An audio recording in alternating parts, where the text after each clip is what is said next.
Music, dance, theater. It's time to take a seat on the aisle with Tom Alvarez. Hear from performers, producers, presenters, and creators who enrich our lives in the performing arts. Who's on stage? Here is Tom Alvarez to introduce you. Hello, and welcome to On the Aisle with yours truly, Tom Alvarez. Today's guest is actor-director Emily Ristine Holloway, co-founder and artistic director of Summer Stock Stage, Inc., whose mission is to enrich our community through theater by inspiring young people to learn, connect, and perform. Join me now as I go on the aisle for a conversation with Emily.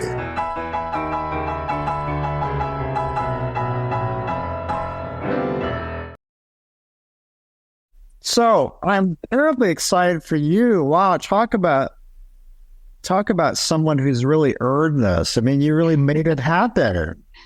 Thank you, Tom. Did you say that's true? I mean, well, gosh, I feel like would you say you're living your dream? Or a dream? I have to say, this has really exceeded my expectations. Like with Mike coming on board, I really didn't, did not expect that. When he told me he was going to apply for the position, I thought he was joking. So I'm really grateful, and very excited about the potential, that we have working together. So that's just remarkable. But my whole point is that when did you start? When was the seed planted for Summer Stock Stage? Well, I started Summer Stock Stage I started discussing it in 2003. Mm-hmm. I mostly because as a young artist, I wasn't sure how to piece together, as a freelance artist, how to piece together a career in Indianapolis. I was performing, but the theaters I worked at weren't producing in the summer. And I knew that I loved teaching, and I had some experience doing that. And I loved the possibility of working with young artists.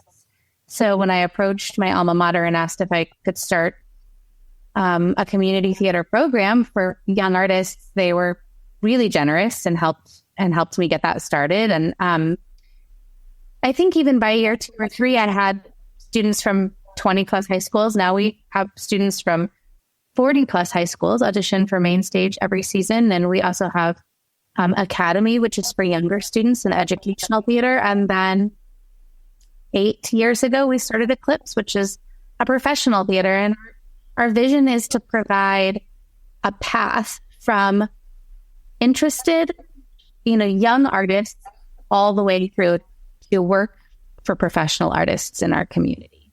So 42% of our budget at Summer Stock Stage goes to paying professional artists. It's something we're really, really proud about. And it is like the most important piece of our mission is that we're not a theater that necessarily serves our art audience as much as we serve the artists that have participated and do participate in our programs.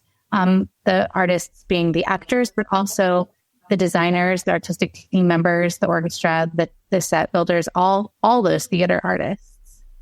So, but Emily, was there a point at which did you guys develop a strategic plan where you would get to the day where then you could earn a salary?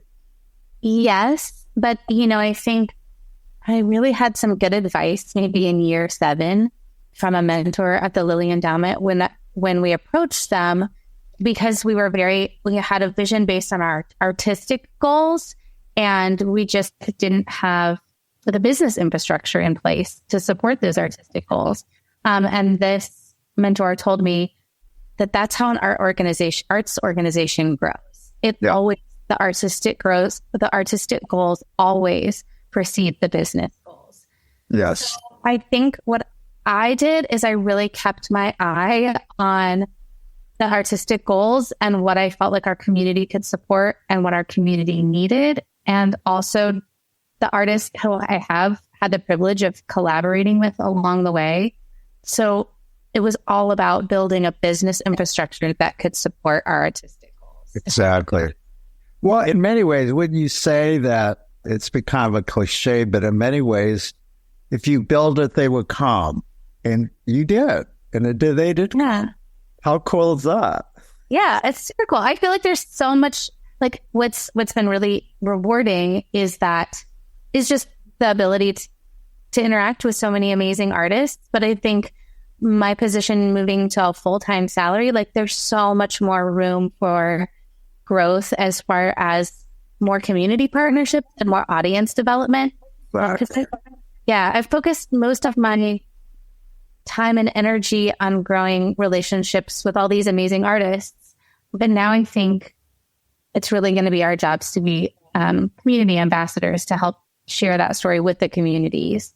And, it's a new time post-COVID. I think getting people back to the theater is a challenge, but I'm up for it. So would you say, though, in reality, haven't you been doing this full-time for a long time? Yeah. In reality, and you sacrificed a lot. Time is valuable, right? Well, but it's been a labor of love, of course. But the reality is that you have worked your ass off. Yeah, it certainly has been. I think that's how founders of artistic organizations are. That's the game. But then in order for it to be sustainable, you have to be able to support it financially. So when an organization has the growth that we have and is able to pay someone an equitable wage to do the art, not only is that a reward to that artist or founder who's done the work, but it also makes their organization sustainable. Because then at some point, somebody can replace me. Is very important to me, knowing that there could be a legacy to the work that I've done. So. Well, there are plenty of examples. It's been codified. It's a term. When I took courses at the fundraising school, there is such a thing as founder's disease. Be careful when you start an organization. Be prepared to let it go at some point and hope that the mission lives on beyond you. There are lots of people who will tell you that it's really a struggle when you have to let go of your baby at some point if you retire or you pass up. But that's the whole point. You want your mission to live on, Right. Right. Much like a parent, the goal is independence. So I feel like that, this happened at the same time that I sent my oldest child to college. So the same year.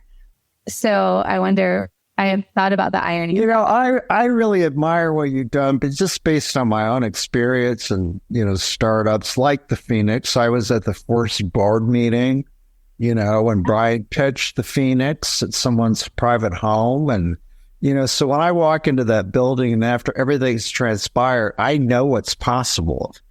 And like Brian, you pulled it off. I mean, that's something to be really proud of. Of course, you, like him, he always said, Tom, the key is you surround yourself with good people. Yeah. And that goes a long way. And you've done that. People like Michael Moffat and Mike Ronick and your other colleagues. I've watched. Well, yeah. Cherry Jeff, Marielle Greenlee, Chuck Gold. I mean, Becky Rober, like so many amazing artists. And then just to think about the artists, like we just had our holiday open mic night, which is an event we have every year. I saw that. Morgan Wood came back. She's been in Hamilton for the last 5 years. For the last year, totally playing Eliza. She opened the evening for us. And not only did she sing, and it was just amazing, but every other student who sang after her, she encouraged and supported, hugged them as they came off stage. So somehow we have just built this community of generosity towards artists. And it's really a privilege to be a part of it. And there's so much I want to share from as an observer and having covered you for so long, and one thing that I've always admired about what you're doing, in lieu of the fact that this country doesn't have an arts or government supported, okay? And where do you train artists unless they go to get a formal education? Where do they? This is a place where artists can not only get an education, but also get practical training, on a consistent basis.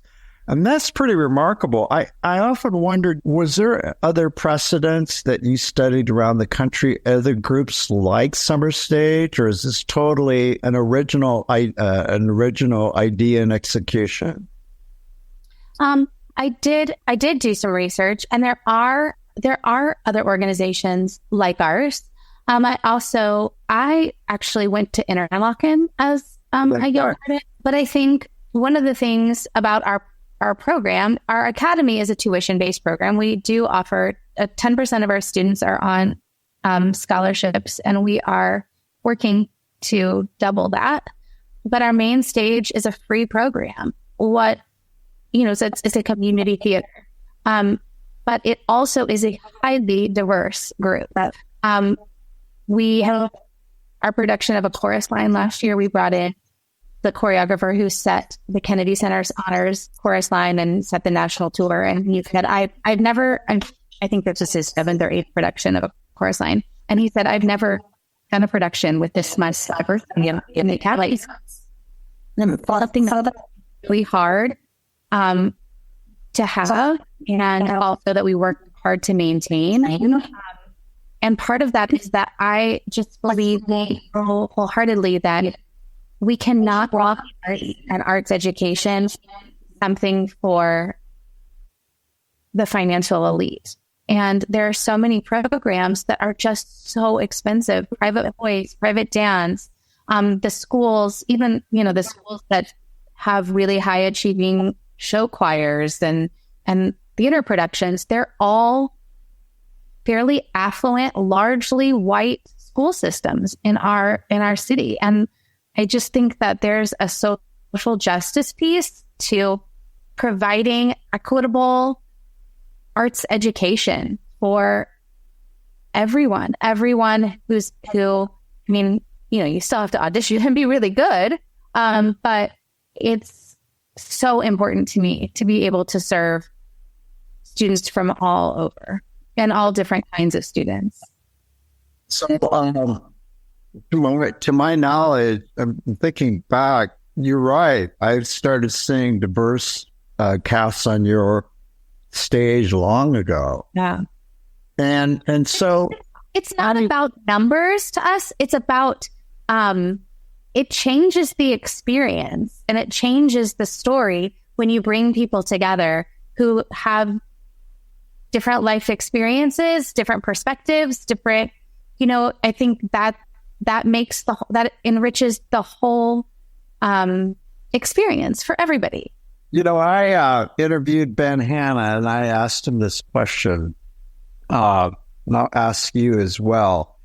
I know that the terminology has changed over time, so non-traditional casting is not politically correct anymore. There's a new term. It's a term that it really defines what you're trying to do when you put Black people in a role that was reserved for white people. And the audience, because it's acting, and at some point the audience crosses over and they accept it and don't question it. Okay, well, there's a Black person playing like at the IRT recently in their production of Sense and Sensibility, that kind of thing. Obviously, you operate in that because you've been doing it for a while. Yeah, it's so interesting because Mike and I just did this production of Frozen that North Central won the rights to do. And that's a school district that is Washington Township is 27% white. Right. So I felt really strongly as a director, like, I just don't want to do this all white version of Frozen where all these kids are going to come from all over the township and not see themselves represented in the lead characters. Yeah. So I felt like, if we have some students of color who audition, like, it would just be so great. It'd be great. We were like, yeah, so we did. And we were able to double cast the younger kids. Mm-hmm. And it just never occurred to me that we needed to cast an Elsa that looked like the older Elsa. Like, but people were like, that is kind of confusing that the younger Elsa is a person of color and then she grows up. I'm like, we all know we're at a show, right? Yeah. Nobody seems to be confused that boy is in a snowman costume. Yeah. And that person's dressed up like a reindeer. It's about your Nobody mentioned that. It's about your imagination, and this is what it's all about. How are we conditioned to be completely fine with someone playing a reindeer and a snowman, but we can't believe that person of color grew up to be that white person? We know we know. These kids are in my neighborhood in Albeville. There are all of these elementary school kids. Many of them, most of them are bilingual. They translate for their parents. They're my neighbors, and they need a chance to be introduced to theater so they can matriculate. So, it's going to take a generation. Because so many musicals are carry the perception that they're shows for and including white actors.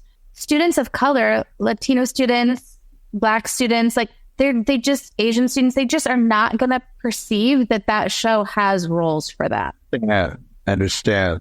But how do you get past that? So I think what I really try to do is, because we audition our shows together lots of times, we try to pair a season that it clearly is a show, like Rent or A Chorus Line, or shows that are clearly not just lead people to immediately seeing an all white cast, and then we just try to put disclaimers on everything, that every role is open to actors of all ethnicities and types. And I think even just we have a lot of trans students now, and the implications of making sure that we are being inclusive with our casting in that regard. Because like you said, Tom, representation is so important, and it's important to be doing shows about these communities. But I think it's also important as we are retelling these old fashioned stories that, we love and our grandparents loved and our parents loved. And that's the case with a lot of musicals. That we're telling them in a new way that is more inclusive. Do you have any thoughts about the Latino kids in particular? Is it a matter of talking to teachers, principals in some of these inner city schools? Yeah, sometimes. I mean, it just my common sense tells me that where you start. I think even providing an opportunity like what our main stage does, which is a free experience, sometimes that's not enough. Sometimes we have realized in the past, not only do we need to provide the experience, but we really need to be able to have community supporters who can help us provide an Uber ride or provide transportation, or it isn't they're, for them to be able to participate, a little bit of extra work. I don't want to get too far off track. No, I think you're onto something, because also last night I met another luminary, and I put him on there for representation. A Mexican-American Latino, Adrian Dominguez, a dancer with Dance Kaleidoscope. And last night we did I've been trying to do an interview with him, and, I don't know him well, but I can't wait to get to know him. We have a lot in common, obviously.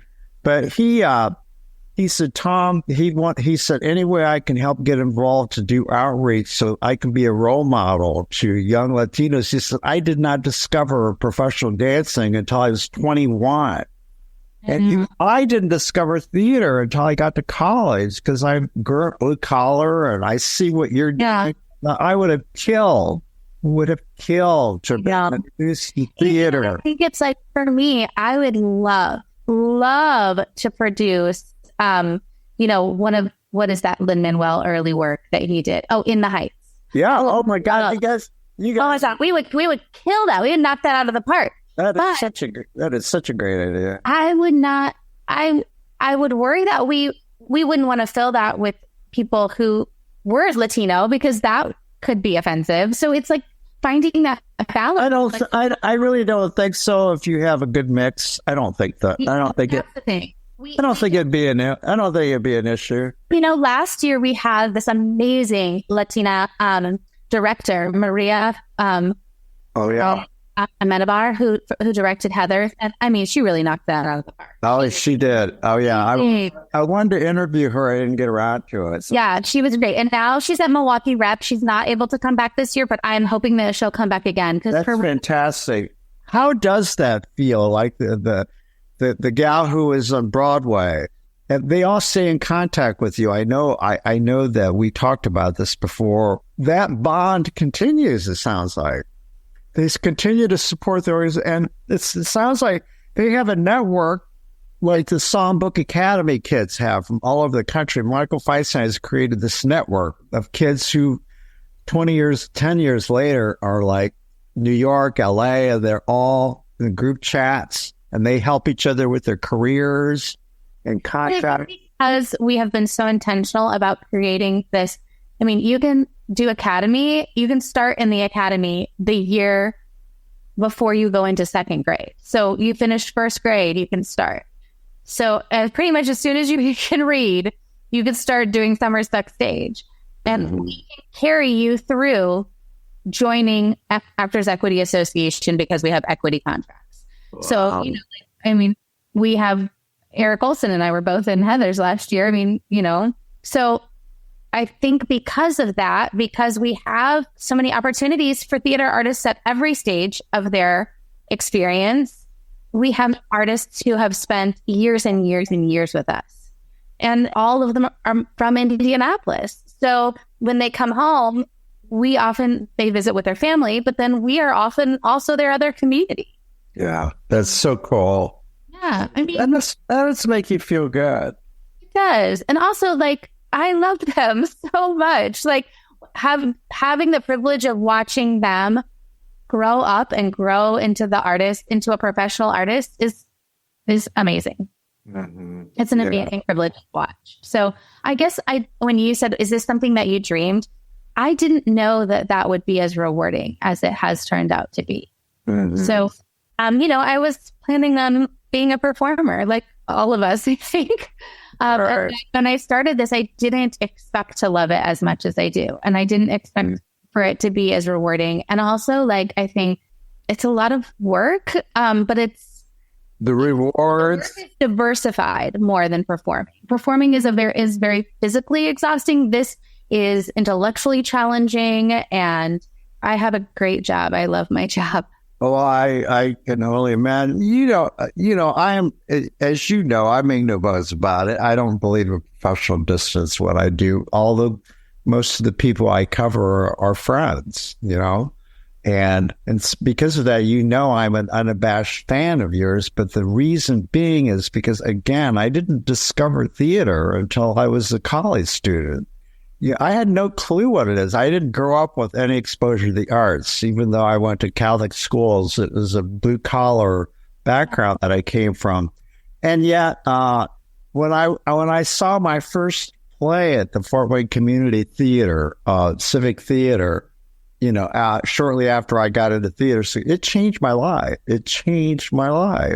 And so I feel like I've been making up for lost time ever since. And that's what I think about when I see those young kids that you guys have mentored on stage. It's the work that you do is, I believe, is life-changing, Well, it's definitely joy-filled theater. And I think you can see it from our perspective.